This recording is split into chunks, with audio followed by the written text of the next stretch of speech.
नमस्कार. एप्रिल महिना सुरू झालाय. उकाडा प्रचंड वाढू लागलाय. उन्हाळा थोडा सुसह्य करूया का? ऐकूया प्रवीण दवणे यांच्या फुलण्यात मौज आहे या पुस्तकातला एप्रिल फुलू लागला हा लेख. हे समोरचे झाड अनेक झाडांमध्ये मिसळून गेले होते. आपले स्वतःचे निराळे अस्तित्व दाखवायचे असे त्या झाडाला इतक्या दिवसात वाटले नव्हते. किंबहुना ते तेथे होते याची दखलही माझ्या मनाने कधी घेतली नव्हती. पण आजचीच गोष्ट. अंगणातल्या आराम खुर्चीत चांदण्या रात्री बोरकरांची कविता गुणगुणत असताना कवितेच्या ओळींवरूनच उतरल्यासारखे ते झाड माझ्या मनात शिरले, मनात झिरपले आणि मी ताडकन उभा राहिलो. श्वास भरून गंध हृदयात भरून घेतला. चांदण्याला सुगंध यावा तसे आसमंतात काहीतरी निराळेच दरवळते आहे एवढे सतत जाणवू लागले. मी टवकारून पाहिलं, पण नक्की कोणत्या दिशेने ही गंधाची पालखी निघाली होती ते कळत नव्हतं. तिचे हेलकावे मात्र जाणवत होते. मी कुणाला तरी विचारलं, कसला हा सुगंध? उत्तर आलं, एप्रिलचा. उत्तर मला भलतंच अनपेक्षित होतं. हा काय प्रकार? चटकन उलगडेना. मग मगाचाच आवाज बोलला, ते समोर एप्रिलचं झाड आहे. एप्रिल महिना आला की ते फुलतं. सगळे संदर्भ मला भराभर आठवले. या झाडाचा आणि माझा संबंध आधी आला होता, खूप आधी. मी नाशिकला असताना या सुगंधाचा माझा परिचय झाला होता आणि क्षणात माझं मन विजेच्या पाळण्यातून गेल्यासारखं मागं धावत गेलं. सुगंधाला काही नाव द्यायचं असतं हे न कळण्याच्या वयात मी होतो. शरणपुरात राहायचो.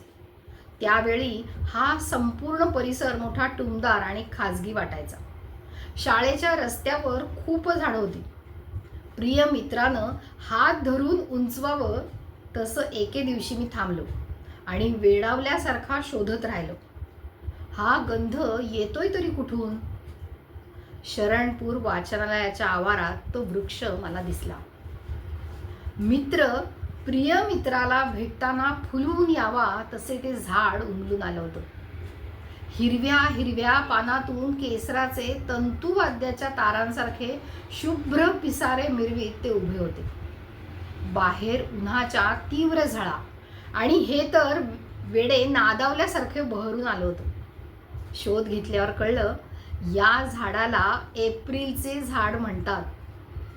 पण का कोण जाणे, एकाएकी या झाडावर माझं प्रेमच जडलं. एरवी अबोल असणारं आणि वैराग्याचा झगा ल्यालेलं हे झाड मार्च महिना सरला की सगळं नाटकी मुखवट्याचं जग सोडून एकदम आनंदानं झुलायला कसं लागतं हे कोडं मला कित्येक दिवस सुटत नव्हतं. परिचित वळणावर रोज ओळखीचा हसरा नाचरा मित्र भेटत राहावा तसा हा सुगंध मला नेहमी भेटत गेला आणि एप्रिलची आणि माझी दोस्ती जमली. वर्षातले 11 महिने हे झाड नेमके कोणासाठी असे फुलायचे थांबलेले असते? जेव्हा फुलते तेव्हाही याची कोणी दखल घेत नाही. याची फुलं देवाला वाहता येत नाहीत की केसात माळता येत नाही. पण म्हणून का एप्रिलची फुलं नाहीत? पण लोकांना ती आवडायला हवीत म्हणजे त्याला एक आकर्षक रंग हवा, अनेक पाकळ्या हव्या. आज अचानक ते सगळं पुन्हा साऱ्या उत्कट गंधानिशी माझ्या अंतर्मनावर बरसू लागलं. सृष्टीनं मध्येच फुलदाणी लावावी तसं ते झाड. अनेक छोट्या छोट्या झाडांची लोकांनी दखल घेतली, पण हे भले थोरले झाड मात्र उपेक्षितच राहिले. माझ्या बालमनाला झोके देणारा हा एप्रिल, अगदी अनपेक्षितपणे सुगंधाच्या केशराने न्हाऊ घालणारा हा एप्रिलचा वृक्ष आज माझ्या तारुण्याच्या दारात पुन्हा भेटला होता. वाटलं पुन्हा एका झेपेसरशी नाशकाला जावं, पुन्हा लहान व्हावं. वेडावल्यासारखी झपाटल्यासारखी वाट आपण तुडवत असू आणि पुन्हा हिरव्या रंगाची शाल पांघरलेल्या जादूगारासारखा हा रंग मला भेटेल.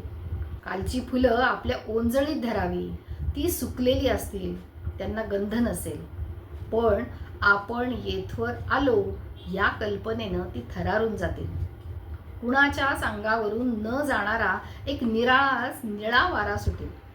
पाने थरारतील, फुलांची झुमरे किणकिणतील. एप्रिल उजाडलेला असेल.